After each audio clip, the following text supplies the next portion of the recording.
இயேசு கிறிஸ்துவில் எனக்கு பிரியமான சகோதர சகோதரிகளே, இந்த நாளிலே 2 திருத்தூதர்களை திரு அவை நினைவு கூர்ந்து கொண்டாடுகின்றது. ஒன்று புனித யூதா ததேயு, மற்றொன்று சீமோன்.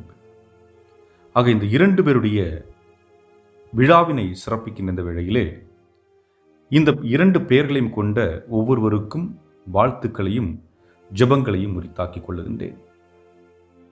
புனித யூதா ததேயு என்று சொல்லுகின்ற பொழுது நம்பிக்கை இழந்தோரின் நம்பிக்கை, கைவிடப்பட்டவர்களின் பாதுகாவலர்.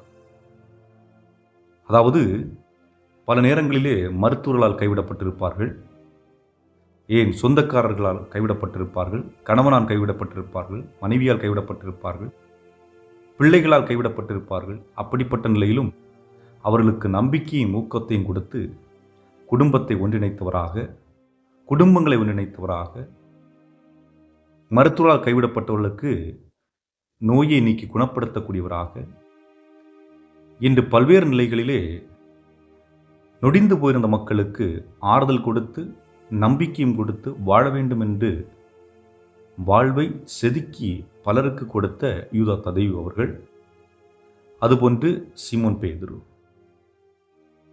நீ பாறை, உன்மேல் திரு அவையை கட்டுவேன் என்று இயேசு அவருக்கு கொடுத்த வாக்குறுதி இன்று திரு அவை நிலைத்து நிற்கின்ற இந்த ஸ்தலத்தை பார்க்கின்ற பொழுது பேதுருவை நாம் நினைவு கூறலாம். இப்படி இவர்கள் இருவரும் இயேசுடைய வார்த்தைக்கு கட்டுப்பட்டு தங்களுடைய வாழ்வை அர்ப்பணித்தவர்கள். ஆனால் இவருடைய வாழ்வு எங்கு தொடங்குகிறது என்று பார்க்கின்ற பொழுது பெந்தேகோஸ்தே நாளன்று தான் தொடங்குகிறது. அதற்கு முன்பாக பயிற்சி காலம். இயேசுவோடு 3 ஆண்டுகள் பயிற்சி மேற்கொள்ளுகின்றார்கள். அதில் ஏற்றத்தாழ்வுகள் இருந்தது. சில நேரங்கள் நம்பிக்கை அதிகரித்தது, சில நேரங்களில் நம்பிக்கை தளர்ந்தது, வீழ்ந்தது. இருந்தாலும் மீண்டும் நம்பிக்கையை இயேசு அவர்கள் கட்டி எழுப்பினார். ஆனால் எப்பொழுது பெந்தேகோஸ்தே அன்று தூய ஆவியானவர் நெருப்பின் வடிவில் அவர்கள் மீது இறங்கினாரோ அன்றைக்கே அவர்கள் தங்களுடைய ஸ்திரத்தன்மையை நிலைநாட்டிவிட்டார்கள். இனிமேல் எங்களுக்கு இயேசு மட்டும்தான், அவரை தவிர வேறு ஒன்றும் இந்த உலகில் இல்லை என்று தங்களுடைய வாழ்வை முன்னோக்கி எடுத்துச் செல்லக்கூடியவர்களாக இருக்கின்றார். ஆகவே அவர்களோடு இணைந்து அவர்களை பணியை செய்ய அழைத்துச் சென்றதார் என்று பார்க்கின்ற பொழுது தூய ஆவியானவர். என்றால் இயேசு கிறிஸ்து சொல்லுகின்றார், நான் உங்களுக்கு முன்பாக செல்லுகின்றேன், நான் சென்ற பின்பு உங்களுக்கான துணையாளரை அனுப்புகிறேன், அவர் வந்து உங்களுடைய தேவைகளை நிறைவு செய்வார், உங்களோடு இறுதி வரை இருப்பார் என்று சொல்லுகின்றார். அந்த தூய ஆவியானவர் இறங்கி வருகின்றார் அவர்கள் மீது. ஏன் அவர்கள் மீது மட்டும்தான் இறங்கி வருகின்றாரா? நம் மீது இறங்கவில்லையா? திருமுழுக்கின் பொழுது நம் மீது இறங்கியிருக்கின்றார், உறுதி ஊசல் மீது பொழுது நம் மீது இறங்கியிருக்கின்றார், ஒவ்வொரு நாளும் நம் மீது இறங்கி கொண்டிருக்கின்றார். புரியவில்லையா? இன்னும் ஒவ்வொரு நாளும் திருப்பல் நற்கருணை வாங்குகிறீர்களா? நற்கருணை வடிவில் வருகின்றவர் யார்? இயேசு கிறிஸ்து தானே. ஆக தூய ஆவியானவரும் நற்கருணை வழியாக நம்மை சந்தித்துக் கொண்டிருக்கின்றார் என்பதை நாம் மறந்துவிடக்கூடாது. அன்புக்குரியவர்களே, தூய ஆவியானவர் வருகின்றார் என்றால் அங்கே அவருடைய கொடைகளும் இணைந்து வருகிறது. கொடைகள் என்று பார்க்கின்ற பொழுது ஞானம், புத்தி, அறிவு, தைரியம், ஆலோசனை, பக்தி, கடவுள் பயம், 7 கொடைகள். சற்று சிந்தித்து பார்ப்போம், நம்மிடம் இந்த கொடைகள் இருக்கிறதா? திரும்பவும் சொல்லுகிறேன், ஞானம், புத்தி, அறிவு, தைரியம், ஆலோசனை, பக்தி, கடவுள் பயம். இந்த ஞானம், நாம் உண்மையை சொல்ல வேண்டுமென்றால், எவரொருவர் தன்னிடம் இருப்பவையெல்லாம் எனக்கு போதும் என்று எண்ணுகிறாரோ அதுதான் மிகப்பெரிய ஞானம். சம்பாதிக்க வேண்டாம் என்று சொல்லவில்லை, வேலை செய்ய வேண்டாம் என்று சொல்லவில்லை, ஆனால் இருப்பதை கொண்டு மகிழ்ந்திருத்தல், போதும் என்ற மனம், அதுவே மிகப்பெரிய ஞானம். அதுவும் குடும்பத்திலே ஞானம் என்று நாம் எண்ணுகின்ற பொழுது பல நிலைகளிலே நாம் பார்க்கலாம். அதாவது இன்றைக்கு பல நேரங்களிலே பல குடும்பங்களிலே கணவன் மனைவியிடையே சண்டை நடக்கிறது. 2 பேருமே சேர்ந்து ஒரே நேரத்தில் சத்தம் போட்டிருந்தா என்ன ஆகும்? சண்டை வேகமாகி எதையா தூக்கி மாறி மாறி அடிக்கக்கூடிய சூழல் உருவாகலாம், அல்லது கோபத்தின் வெளிப்பாடினால் பிரிந்து செல்லக்கூடிய நிலைகள் ஏற்படலாம். இப்படிப்பட்ட நிலைகள் உருவாகாமல் ஒருவர் கோபத்தில் இருக்கின்ற பொழுது இன்னொருவர் கீழிறங்கி வருகின்றார் என்றால் அங்கே ஞானம் பிறப்பிடமாக இருக்கிறது. இதற்கு எடுத்துக்காட்டு என்று பார்க்கின்ற பொழுது, நான் ஒரு முறை இத்தாலி நாட்டில் இருந்த பொழுது ஒரு வயது முதிர்ந்த ஒரு பெண்மணி பேசிக்கொண்டிருந்த பொழுது என்னிடம் சொன்னார், நானும் என்னுடைய கணவரும் அடிக்கடி சண்டையிடுவோம். சண்டையிட்டு சண்டை உக்கிரமடைகின்ற பொழுது நான் என்ன செய்வேன், எழுந்து கண்ணாடி முன்பு சென்று சீப்பை எடுத்து என்னுடைய தலையை வாரிக்கொண்டிருப்பேன்.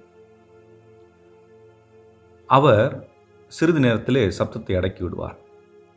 அதன் பிறகு ஒரு நாள் அல்லது 2 நாள் போயிட்டு வந்து அவரே சொல்லுவார், அன்னைக்கு நான் சத்தம் போட்டிருக்கூடாதுல்ல, தேவையில்லாமல் சத்தம் போட்டேன்.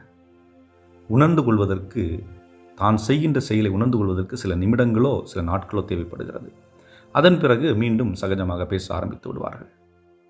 அதுபோன்று இன்னொரு அம்மா என்ன சொன்னார்கள் என்றால், நானும் என்னுடைய கணவரும் சண்டை போட்டுக் கொண்டிருந்தோம் என்றால் அவருக்கு தெரியும் எனக்கு பிடித்தது என்னவென்று. உடனடியாக சட்டை எடுத்து மாட்டிக்கொண்டு வெளியே போய்விடுவார். கடைக்கு சென்று ஏதாவது ஒரு சிறிய பொருள், ஏன்னா எனக்கு கிஃப்ட் பிடிக்கும், அதனால் ஏதாவது சாக்லேட்டோ ஏதாவது ஒரு பொருளை வாங்கி கொண்டு வருவார். அது எனக்கு மகிழ்ச்சியை கொடுக்கும். அந்த சண்டை அதோடு நின்றுவிடும். சண்டை போட வேண்டும் என்று எண்ணி சண்டை போட்டால் நிம்மதியை இழந்து விடுவோம்.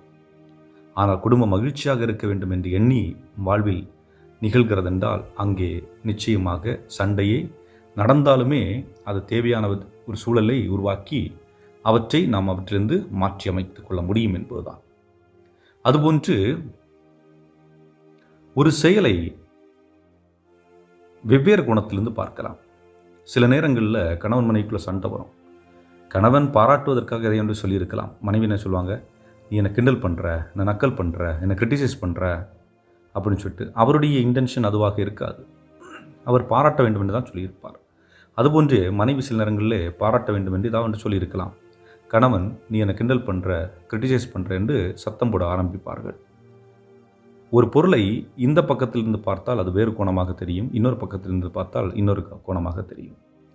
ஆக புரிந்து கொள்ளுகின்ற ஒரு தன்மை தேவைப்படுகிறது. எடுத்துக்காட்டிற்கு men are from Mars, women are from Venus என்ற புத்தகத்திலே எழுத்தாளர் இவ்வாறு எழுதுகிறார். என்னுடைய மனைவி மருத்துவமனையில் சிகிச்சை பெற்று கொண்டிருந்தார். அதாவது கருவுற்று குழந்தை பேர் காலம், அக்குழந்தையை பெற்றெடுத்து விட்டு இல்லத்திற்கு அழைத்து வந்தேன். அதன் பிறகு நான் வேலைக்கு சென்றேன். அவளுக்கு வயிற்று வலி ஏற்பட்டது. அப்பொழுது என்னுடைய சகோதரன் அந்த வீட்டுக்கு வந்திருக்கிறான். அவனிடம் வலிக்குரிய மருந்தை அவள் கேட்டிருக்கின்றாள். ஆனால் அவன் மறந்து விடுகின்றான். மாலை நேரமாகிறது. எழுத்தாளர் வீட்டுக்கு செல்லுகின்றார். மனைவி பார்த்த உடனே கோபப்படுகின்றார். எங்க நான் வலியில் துடிச்சிட்டு இருக்கிறேன், நீங்கள் என்ன வேலைக்கு போயிட்டு இருக்கிறீங்க அப்படின்ட்டு ஒரு கோபம் வந்துடுது.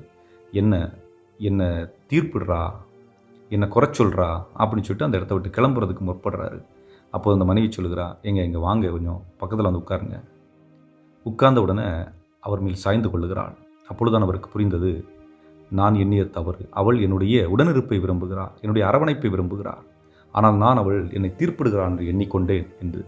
ஆக நம்முடைய பார்வைகளில் வித்தியாசங்கள் இருக்கிறது. ஆனால் அதை சரியாக புரிந்து கொண்டோம் என்றால் வாழ்க்கை மகிழ்ச்சியாக இருக்கும். அதுதான் ஞானம் என்று நான் எண்ணுகிறேன். மூன்றாவதாக பார்க்கின்ற பொழுது காயப்படுத்தாமல் செயல்படுவது. ஒருவர் பேசிக் கொண்டிருக்கின்ற பொழுது செவி கொடுக்க முற்படுங்கள். பதில் கொடுக்க வேண்டும் என்ற எண்ணத்திலே தயவு செய்து செவி கொடுக்காதீர்கள். செவி கொடுக்கின்ற பொழுதுதான் ஒருவருடைய காயங்களை நீங்கள் குணப்படுத்தி கொண்டிருக்கின்றீர்கள். செவி கொடுக்கின்ற பொழுதுதான் அவர்களை பற்றி தெரிந்து கொள்ளுகின்றீர்கள். அவர்களுக்கு எது பிடிக்கும், எது பிடிக்காது என்பது போன்றவற்றை நீங்கள் புரிந்து கொள்ள வேண்டும் என்றால் காயப்படுத்தாமல் செவி கொடுக்க வேண்டும். அடுத்ததாக பார்க்கின்ற பொழுது ஒருவருடைய பலவீனத்தை ஏற்றுக்கொள்வது. பலவீனம் இல்லாதவர்கள் யார்? எல்லாரிடம் பலவீனம் இருக்கிறது. என்னிடம் இருக்கிறது, உங்களிடம் இருக்கிறது. ஆனால் அந்த பலவீனத்தையும் நாம் ஏற்றுக்கொண்டு மனிதனாக மதிக்க கற்றுக்கொள்ள வேண்டும். ஏனென்றால் நாம் அனைவரும் கடவுளுடைய பிள்ளைகள். தூய பவுலடியார் சொல்லுகின்றார், we are the temples of the Holy Spirit. நாம் கடவுளுடைய ஆலயம். அப்படி இருக்கின்ற பொழுது நான் இன்னொருவரை உதாசீனப்படுத்துவதோ அவமானப்படுத்துவதோ அசிங்கப்படுத்துவதோ சரியல்ல. மனிதனை மனிதனாக மதிக்க கற்றுக்கொள்ள வேண்டும்.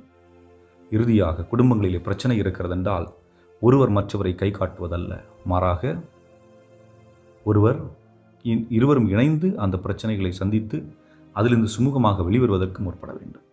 இவ்வாறு செய்தீர்கள் என்றால் அந்த தூய ஆவியானவருடைய ஞானம் உங்களுடைய குடும்பத்தில் ஒவ்வொரு மீதும் இறங்கி இருக்கிறது.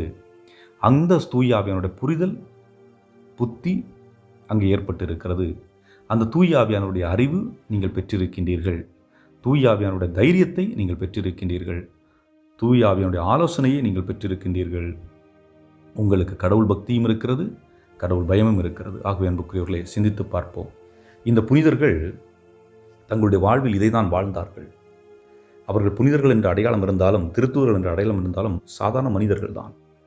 அவர்கள் இவற்றை வாழ்ந்து கடவுளுடைய பிள்ளைகளாக மாறுகின்றார்கள், அதை பின்பற்றுகின்றார்கள். நாமும் அவ்வாறு வாழ்வதற்காக அழைக்கப்படுகின்றோம். எண்ணியவர்களாக என்றும் வாழும் எல்லாமல்ல இறைவா, இந்த 2 புனிதர்களைப் போன்று நாங்களும் புனிதத்துவமிக்க வாழ்வு வாழவும், தூய்மையான உள்ளம் கொண்டவர்களாக வாழ வேண்டிய அருளையும் ஆற்றலையும் எங்களுக்கு நிறைவாக தந்துள்ள எங்கள் ஆண்டவராய கிறிஸ்து வழியாக மன்றாடுகின்றோம்.